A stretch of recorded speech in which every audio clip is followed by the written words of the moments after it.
একটা মজার ব্যাপার হচ্ছে যে আমাদের দেশে ধর্ষণের ঘটনা এই প্রথম না, এবং ধর্ষণের ঘটনায় মুভমেন্টও এই প্রথম দাঁড়ায় নাই।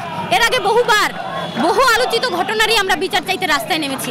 আপনি জানেন তনু হত্যার কথা, আপনি জানেন নুসরাত জাহান রাফি সেই মেয়েটির কথা।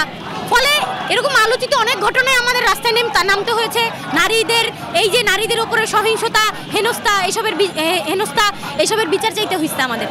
কিন্তু ব্যাপারটা হইতেছে যে আপনি দিন শেষে এরকম যখন আলোচিত হবে, যখন মানুষ রাস্তায় নেমে আসবে, তখন আপনি লোভ দেখানো দুইটা বিচার করবেন।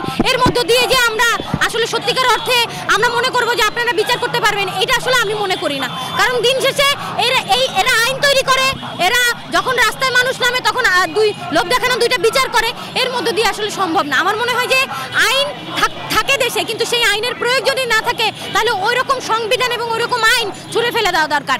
এরকম সংবিধান এবং এরকম আইন দিয়ে আসলে কিছু হবে না। দিন শেষে আমাদের নারীরা এভাবে ধর্ষিত হবে, নারীরা এইভাবে সমাজে নিপীড়িত হবে, এবং নারীরা তারা যেহেতু ব্যর্থ, ফলে এই রাষ্ট্র ভেঙেই নারীরা একদিন দাঁড়াবে আমার মনে হয়। কারণ এইভাবে এই রাষ্ট্র তো আসলে নারীদের নিরাপত্তা দিতে পারছে না, এবং এটা কি আর একদিনের ব্যাপার? এটা গত স্বাধীনতার পরবর্তী সময়ে ব্রিটিশ বিরোধী আন্দোলনের সময় নারীদের নিরাপত্তা দিতে কি পেরেছে? তারা পারেনি। ফলে আমরা বলছি যে আসলে এই রাষ্ট্র ব্যবস্থাটাই ধর্ষক তৈরি করে। কেন একজন আমার বাবা, আমার ভাই, আমার বোন, আমার আত্মীয়া কি করে একজন ধর্ষক হয়ে উঠছে আমি তো জানি না। অথচ তার তো এরকম হওয়ার কথা ছিল না। এর জন্য কি শুধু আমি ধর্ষককেই দায়ী করব, নাকি রাষ্ট্র ব্যবস্থা তাকে এই ধর্ষক হয়ে ওঠার পথে যেই উপাদানগুলো সেগুলো তাকে দিচ্ছে? ফলে আমরা বলছি যে রাষ্ট্র এই উপাদানগুলো যতদিন বিদ্যমান রাখবে, ধর্ষক গড়ে উঠবে। আপনি জানেন যে আমাদের দেশের যে বিনোদন মাধ্যম, সিনেমা থেকে শুরু করে অ্যাডভার্টাইজমেন্টগুলোতেও নারীকে যেভাবে পণ্যের রূপে প্রেজেন্ট করা হয়, ফলে একজন পুরুষ কিন্তু মানে মোবাইল স্ক্রিনে অথবা টিভির স্ক্রিনে যে নারীকে দেখছেন এবং তার স্বাভাবিক জীবনে যে নারীকে দেখছেন, সেই দুটোকে গুলিয়ে ফেলেন। এবং সেইখান ক্ষেত্রেই কিন্তু দেখা যায় যে একজন নারীকে সে কিন্তু আর মর্যাদার চোখে দেখতে পাচ্ছে না, সে সম্মানের চোখে দেখতে পাচ্ছে না, একটা পণ্য রূপে, একটা বস্তু রূপেই তাকে মূল্যায়ন করছে। অথচ সেও একজন মানুষ, সেও চিন্তা করে, সে হাসে, সে আনন্দ পায়, সে দুঃখ পায়। আপনাকে যখন একটা গালি দেওয়া হয় আপনি যেমন দুঃখ পান, একটা নারীকে যখন রাস্তা দিয়ে হেঁটে যায় তাকে যখন আপনি কুটুক্তি করেন তখন সেও কিন্তু কষ্ট পায়, তার ইমোশন আছে। ফলে এই যে মানুষের মধ্যে অসংবেদনশীলতা গড়ে উঠছে, একজন মানুষ যে আরেকজন মানুষকে সম্মান দিয়ে কথা বলতে পারছে না, তার পোশাকের জন্য, আপনার পছন্দ মতো পোশাক পরেনি বলে, আপনার পছন্দ মতো খাবার খায়নি বলে আপনি তাকে হেনস্থা করছেন, আপনি তাকে জনসম্মুখে মারধর করছেন, আপনি তাকে হ্যারাস করছেন। আবার সেই হ্যারাসারদের আমরা দেখছি আবার মালা পরিয়ে বের করে আনা হচ্ছে। ফলে এর মধ্যে দিয়ে কি প্রেজেন্ট বোঝা যাচ্ছে?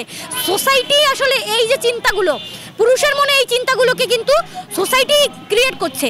এই যে ধনতান্ত্রিক সোসাইটি, এখানে যে পুঁজির স্বার্থেই আপনি দেখবেন যে এখানে নারীকে যেভাবে ব্যবহার করা হচ্ছে, হ্যাঁ আপনি দেখবেন একটা ন্যূনতম জিনিসের অ্যাডেও একজন নারীকে যেইভাবে প্রেজেন্ট করা হয়, এর মধ্যে দিয়ে কি বোঝা যায়? যে এই অ্যাডের সাথে হয়তো নারীর দূরের কোনো সম্পর্ক নাই, হয়তো একটা পুরুষেরই ব্যবহার্য কোনো প্রোডাক্ট। ফলে ভোগবিলাসের এই যে ব্যবস্থা, এটা কিন্তু খুবই বাজেভাবে একজন নারীকে প্রেজেন্ট করছে। ফলে এই যে রাষ্ট্র ধর্ষক তৈরি করে, এটাই কিন্তু তার অন্যতম প্রমাণ। ফলে আমরা বলছি শুধু বিচার তৈরি করে, বিচারের দুইটা লোভ দেখানো বিচার করে কিছু হবে না, বা কয়েকটা আইন তৈরি করে কিছু হবে না, যদি না সেই আইনের প্রয়োগ থাকে এবং সমাজে সেই সাংস্কৃতিক সংগ্রামটা জারি থাকে। আপনি জানেন যে আমরা আমাদের স্কুল কলেজগুলোতে ছেলে মেয়েদের সচেতন করার লক্ষ্যে কি আমরা তাদেরকে এই শিক্ষাগুলো দিতে পারছি যে ধর্ষণ করা বাজে, একজনকে কটূক্তি করা বাজে, কারো পোশাকের জন্য কাউকে লাঞ্ছিত করা যাবে না, এই শিক্ষাগুলো কি আমরা দিতে পারছি? তাদের জন্য পর্যাপ্ত মাঠের আয়োজন নাই, খেলাধুলার আয়োজন নাই, এক্সট্রা কারিকুলামের আয়োজন নাই, তারা ফোনে আসক্ত, পর্নোগ্রাফিতে আসক্ত, তারা আপনি জানেন যে তারা ভিডিও গেমসে আসক্ত, তারা কিশোর গ্যাংয়ে জড়িয়ে পড়ছে, মাদকাসক্ত হয়ে পড়ছে। ফলে এত কিছু আপনি বজায় রাখবেন, তারপর আবার ধর্ষকের গায়ে আপনি দোষ দিবেন, তাহলে কিন্তু হবে না।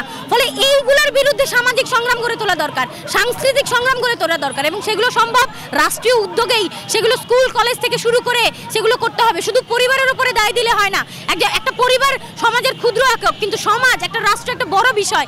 সেই রাষ্ট্র যদি চায় তাহলে পারে না এমন কিছু নাই। ফলে সেই রাষ্ট্রের উদ্যোগ নিতে হবে এই যে নারীদের নিপীড়নের বিরুদ্ধে। ফলে সেই সংগ্রামটা জারি রাখার যদি না যায় তাহলে এই বিচার লোক দেখানো বিচার দিয়ে আসলে আমি মনে করি না নারীদের আপনারা কোনো উপকার করছেন। এই উপকার আমাদের করার কোনো দরকার নাই। এরপরে আমাদের আবারও রাস্তায় নামতে হবে, এ কথা আমি দৃঢ়ভাবে বিশ্বাস করি। আপনার সাথে হয়তো আমি আবার কথা বলবো। তনু হত্যার সময় আমরা কথা বলেছি, রাফি হত্যার সময় আমরা কথা বলেছি, আজকে আসিয়া বাঁচবে কিনা আমরা জানি না। ফলে আসিয়ার জন্য আমরা লড়াই করেছি। আমরা প্রত্যেকটা মানুষের জন্য যুগে যুগে মানুষ লড়াই করেছে, বেগম রোকেয়ারও লড়াই করেছে, নজরুলও লড়াই করেছে, আমরাও লড়াই করব। ফলে এই লড়াই শেষ হবে না যতদিন না এই রাষ্ট্র ধর্ষক তৈরি করা বন্ধ না করবে। আমি তো সত্যিকার অর্থে আমি কালকে আমি তো ইডেন মহিলা কলেজে পড়ি। কালকে ইডেন মহিলা কলেজে সন্ধ্যাবেলায় একটা মোমবাতি মিছিল ছিল, সেখানে আসলে আমি কথা বলতে গিয়ে খুবই কষ্ট পাচ্ছিলাম। আসলে আমি বিকালে ঘরে বসেছিলাম, আমি আসলে কিছু করতে পারছিলাম না, আমার হাত পা কাঁপছিল। আসিয়ার যে মর্মান্তিক বিবরণ, এটা শুনে আসলে আমি নিজেকে স্বাভাবিক রাখতে পারছিলাম না।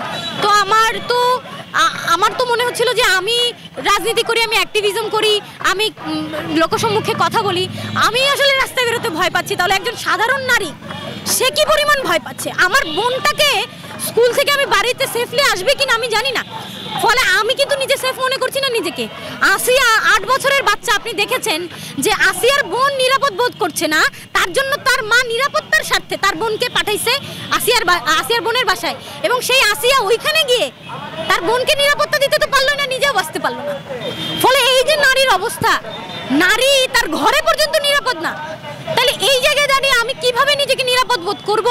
বিশ্ববিদ্যালয়ের মতো জায়গায় একজন হ্যারাসারকে ফুলের মালা দিয়ে বরণ করা হয়, তাহলে কি এইভাবে কি ধর্ষকদের উৎসাহিত করা হচ্ছে না, পেট্রোনাইজ করা হচ্ছে না? তাহলে আমি কি করে নিজেকে সেফ মনে করব?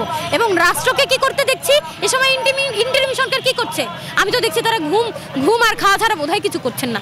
ফলে আমার মনে হয় যে এগুলো করে আসলে দিন শেষে ধরেন আমাদের মধ্যে যত ক্ষোভের সঞ্চার হবে, তত কিন্তু আপনারা শেখ হাসিনা যেমন থাকতে পারে নাই মানুষের মধ্যে ক্ষোভ তৈরি করে, মানুষের মত প্রকাশের স্বাধীনতা কেড়ে নিয়ে, তেমন আপনারাও কিন্তু শান্তিতে থাকতে পারবেন না। এইভাবে কিন্তু জনগণের ক্ষোভ বাড়ায়েন না। জনগণ লড়াই করে যদি লড়াইয়ের অর্জন না পায়, তখন কিন্তু তারা হতাশ হয়, এবং হতাশা থেকে কিন্তু আপনাদের উপর থেকে বিশ্বাস উঠে যাবে। পরবর্তীতে কিন্তু মানুষ আর লড়াই সংগ্রামে আসবে না। ফলে আপনাদেরকে বারবার বলছি, এতগুলো মানুষের রক্তের বিনিময়ে যেই অভ্যুত্থান আমরা ঘটাইলাম, সেই অভ্যুত্থানের ফসল যেন আমরা ঘরে উঠাইতে পারি। নারীদের নিরাপত্তা দেন, দুর্নীতি লুটপাট বন্ধ করেন, জানমানের নিরাপত্তা দেন, না হলে গদি ছেড়ে দেন, না হলে আপনাদের গদিতে থাকার কোনো দরকার নাই। স্বরাষ্ট্র উপদেষ্টাকে আমি বলবো যে এখনো পর্যন্ত আপনার লজ্জা হয় নাই, আপনি এখনো পর্যন্ত গদি থেকে নামছেন না, এটার আমি তীব্র প্রতিবাদ জানাই। আমি মনে করি অবিলম্বে তাকে অপসারণ করা দরকার। ধন্যবাদ।